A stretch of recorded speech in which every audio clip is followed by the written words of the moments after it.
الحمد لله رب العالمين، والصلاة والسلام على سيد الأنبياء والمرسلين وعلى آله وأصحابه أجمعين، والعاقبة للمتقين.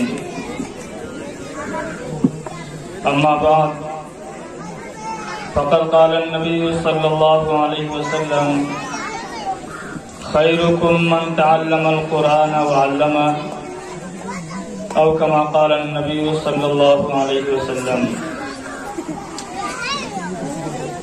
اسٹیج پر رونق افروز علماء کرام و حفاظ اعظام، جلسہ گاہ میں تشریف لائے ہوئے مہمانان ذی وقار، پیاری ماں اور بہنوں، آپ حضرات نے مقررین کے ناموں کی فہرست سنی ہے کہ تعداد زیادہ ہے، وقت بھی کافی ہو چکا ہے، اس لیے بہت مختصر وقت میں کچھ باتیں آپ حضرات کی خدمت میں عرض کرنے کی کوشش کروں گا. اللہ رب العزت کام کی باتیں کہنے کی اور ہم سب کو ان باتوں پر عمل کرنے کی توفیق مرحمت فرمائے. آمین. بڑی مبارک اور عظمت والی مجلس ہے جس میں آپ حضرات تشریف فرما ہیں. میں آپ حضرات کا شکریہ بھی ادا کرتا ہوں اور مبارکباد بھی آپ حضرات کو پیش کرتا ہوں کہ انسانوں کے پاس دن میں بہت سارے کام ہوتے ہیں.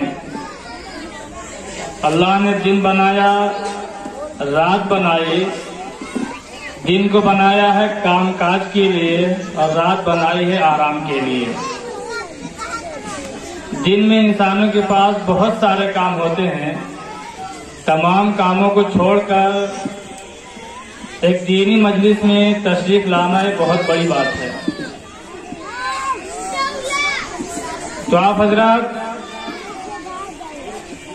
کا یہاں آنا اس بات کی دلیل ہے کہ قرآن کریم سے آپ کو ایک لگاؤ ہے، ایک محبت ہے. آپ کے دل میں قرآن کریم کی عظمت ہے، اور صرف قرآن کریم ہی کی نہیں، جہاں قرآن کریم کی تعلیم دی جاتی ہے اس سے بھی آپ کو محبت ہے، اور ہر مسلمان کو ہونا چاہیے.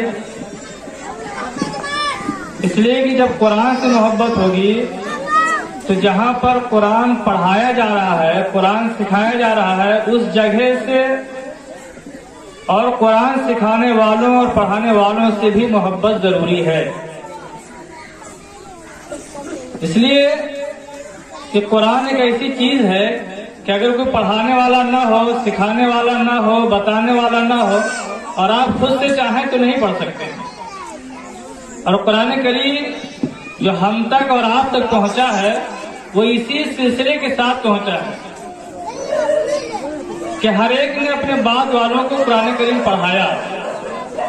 آج ہم اور آپ یا ہم میں سے جو بھی قرآن پڑھے ہوئے ہیں انہوں نے کسی سے پڑھا، انہوں نے کسی سے پڑھا، انہوں نے اپنے استاد سے پڑھا، انہوں نے اپنے استاد سے پڑھا.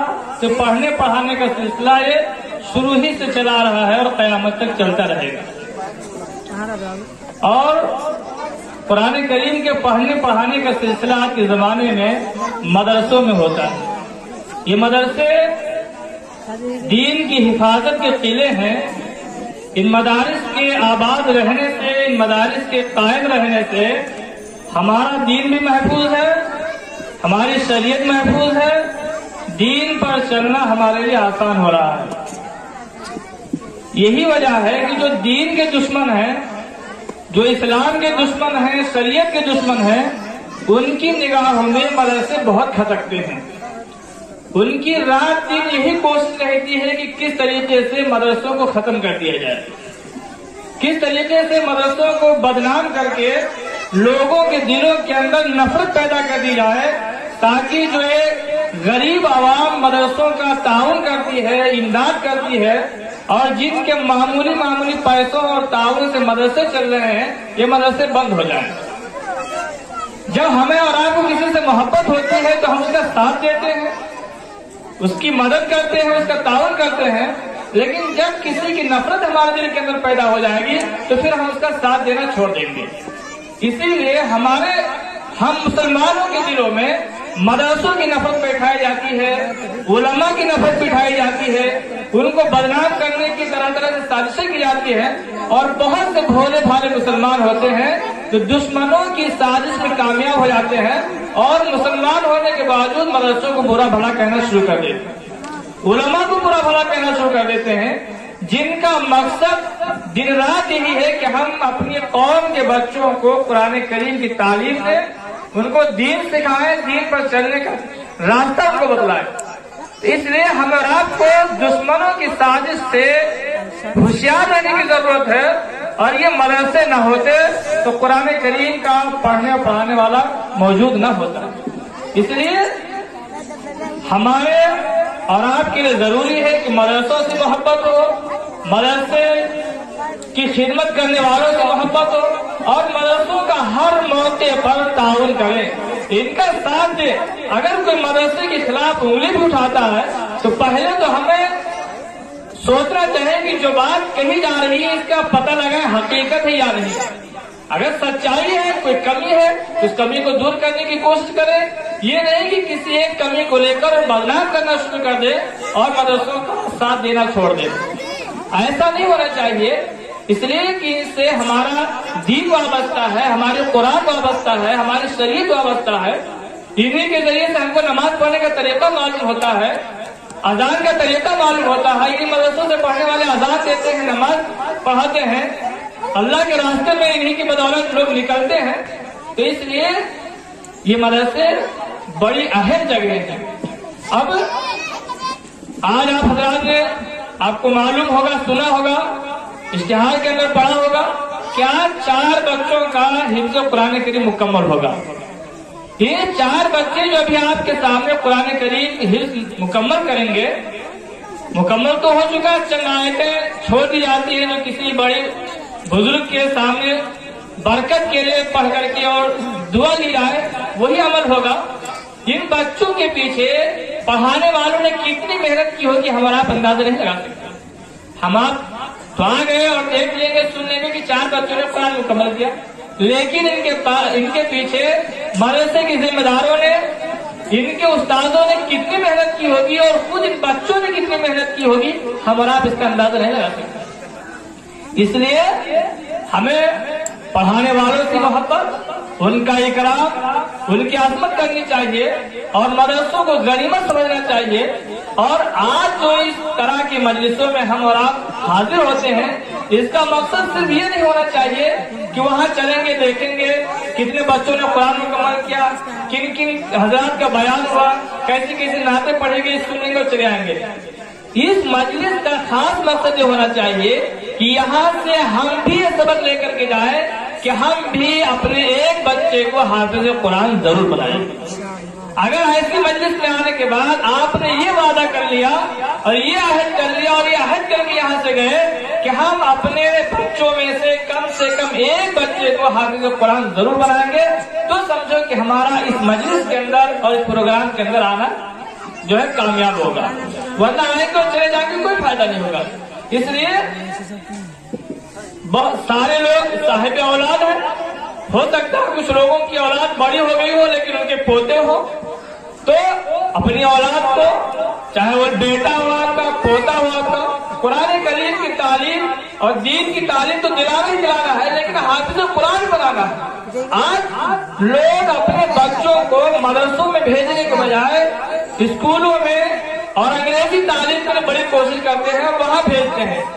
حالانکہ وہاں بھیجتے تو ہیں لیکن آخری حد وہ نتیجے تک نہیں پہنچ پاتے ہیں، وہ نتیجے تک نہیں پہنچ پاتے ہیں، اس لیے کہ بہت آپ اگر اپنے گاؤں کا جو ہے سروے کریں، صرف اپنے گاؤں کی بات کیجیے کہ زیادہ لوگ ہندی اسکولوں میں جاتے ہوں گے اور مدرسوں میں بہت کم لوگ آتے ہیں، یا ہو سکتا ہے اس گاؤں کے اندر معاملہ اس سے الٹا ہو کہ مدرسوں میں زیادہ بچے آ رہے ہوں، اسکول میں کم جا رہے ہوں، تو اس گاؤں سے ہٹ کر کسی اور دوسرے گاؤں کو لے لیجیے، عموماً یہ ہوتا ہے کہ اسکولوں میں بچے زیادہ جاتے ہیں اور مدرسوں میں کم جاتے ہیں۔ اسکولوں میں جانے کا مقصد کیا ہوتا ہے؟ دنیاوی تعلیم حاصل کر کے دنیاوی ڈگری حاصل کرنا، ہائی اسکول پاس کرنا، انٹر پاس کر لینا، بی اے پاس کر لینا، اس کے بعد کوئی ماسٹر بن جائے، کوئی انجینئر بن جائے، کوئی آفیسر بن جائے، کوئی بڑے سے بڑے عہدے پر پہنچ جائے۔ سرکاری اسکولوں میں یا انگریزی اسکولوں میں، ہندی اسکولوں میں پڑھنے کا مقصد یہی ہوتا ہے۔ اب آپ یہ بتاؤ کہ آپ کے گاؤں میں کتنے ایسے لوگ ہیں جو سرکاری عہدے پر فائز ہیں؟ کیا آپ بتا سکتے ہیں کہ آپ کے گاؤں میں 10 لڑکے 100 لڑکے ایسے مل جائیں گے جو ہائی اسکول پاس کیے ہوئے ہیں؟ کیا 12ویں پاس کیے ہوئے 50 لڑکے آپ کے گاؤں مل سکتے ہیں؟ کیا 2-1 وکیل مل سکتے ہیں آپ کے گاؤں میں؟ کیا کوئی جج مل سکتا ہے؟ کیا کوئی IAS یا IPS بنا ہوا ہے؟ کوئی پولیس بنا ہوا ہے؟ کوئی نہیں۔ گئے سب اسکول میں پڑھنے کے لیے، لیکن کوئی نتیجے تک نہیں پہنچا۔ لیکن مدرسے میں جو پڑھنے آیا، مدرسے میں پڑھنے کا مقصد کیا ہوتا ہے؟ دینی تعلیم حاصل کرنا، حافظ قرآن بننا، عالم دین بننا۔ ان مدرسوں کی برکت سے آپ نے گاؤں کے اندر گن لیجیے کتنے حافظ ہیں، آپ خود گن لیجیے، سینکڑوں حافظ آپ کے گاؤں کے اندر مل جائیں گے، وہ مدرسوں سے پڑھے ہوئے ہیں۔ کتنے عالم آپ کے گاؤں میں ہوئے ہیں اور ابھی پڑھ رہے ہیں، بن رہے ہیں، یہ مدرسوں کے برکت سے۔ تو مدرسے جس مقصد کے لیے قائم ہوئے ہیں، حافظ بنانا، عالم بنانا، مسلمان کے بچوں کو دینی تعلیم دینا، شاید ہی آپ کے گاؤں میں، پورے گاؤں کی میں بات کر رہا ہوں، آپ کے گاؤں میں کوئی گھر ایسا ہوگا کہ کسی گھر میں کوئی قرآن پڑھنے والا نہ ہو۔ ورنہ میں تو سمجھتا ہوں کہ چونکہ اس وقت آپ کے گاؤں میں 3 مدرسے چل رہے ہیں، میرا تو اندازہ یہ ہے کہ کوئی گھر ایسا نہیں ہوگا جس میں قرآن کریم پڑھنے والا بچہ موجود ہے۔ اصلی اسکولوں میں، دنیاوی اسکولوں میں اگر جانا چاہتے تو جائیں، لیکن اس نیت سے جائیں کہ ہمیں کچھ بننا ہے، یہ نہیں کہ بس مدرسے سے ہمیں نفرت ہے، آخرت بنانے کی فکر ہے تو ہمیں اپنے بچوں کو حافظ قرآن ضرور بنانا چاہیے۔